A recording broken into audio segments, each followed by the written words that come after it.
এতদিন দূর থেকে পরস্পরকে লক্ষ্য করে কথা বলেছেন, এবার শুরু হচ্ছে মুখোমুখি লড়াই। যুক্তরাষ্ট্রের প্রেসিডেন্ট নির্বাচন সামনে রেখে বর্তমান মার্কিন প্রেসিডেন্ট জো বাইডেন এবং তার রিপাবলিকান প্রতিদ্বন্দ্বী ডোনাল্ড ট্রাম্প প্রথম বিতর্কে অংশ নিচ্ছেন। 27 জুন আটলান্টায় ওই বিতর্ক অনুষ্ঠিত হবে। নভেম্বরের প্রেসিডেন্ট নির্বাচন সামনে রেখে যুক্তরাষ্ট্রে নির্বাচনী প্রচার এখন তুঙ্গে।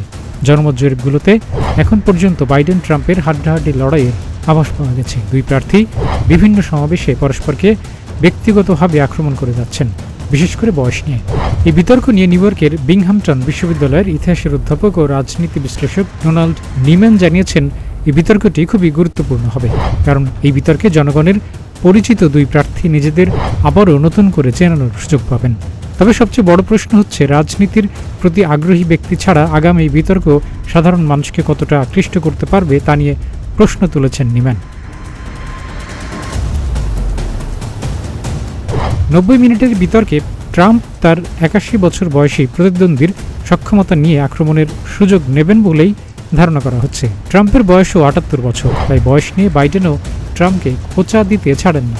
বিতর্কে বাইডেন ফৌজদারি মামলা নিয়ে ট্রাম্পকে আক্রমণ করবেন বলে ধারণা করা হচ্ছে।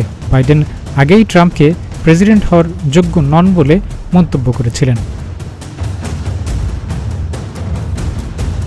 2016 সালের প্রেসিডেন্ট নির্বাচন সামনে রেখে ব্যক্তিগত সম্পর্কের বিষয়ে মুখ বন্ধ রাখতে পর্ন তারকা স্টর্মি ড্যানিয়েলসকে ঘুষ দেওয়া ও ব্যবসায়িক নথিপত্রে এ সংক্রান্ত তথ্য গোপন করায় দায়ের হওয়া একটি মামলায় গত মাসের শেষের দিকে ট্রাম্পকে দোষী সাব্যস্ত করে নিউ ইয়র্কের একটি আদালত।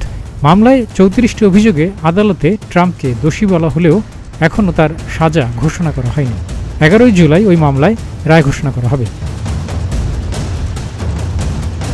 যুক্তরাষ্ট্রের নির্দলীয় বিতর্ক আয়োজক কমিশন সিপিডি 1988 সাল থেকে নির্বাচনে বিতর্কের আয়োজন করে আসছে। এবারও তার অন্যথা হচ্ছে না। প্রথম বিতর্কের আয়োজনটি করেছে সিএনএন। দ্বিতীয় বিতর্কের তারিখ নির্ধারিত হয়েছে 10 সেপ্টেম্বর। এবিসি ওই বিতর্কের আয়োজন করেছে।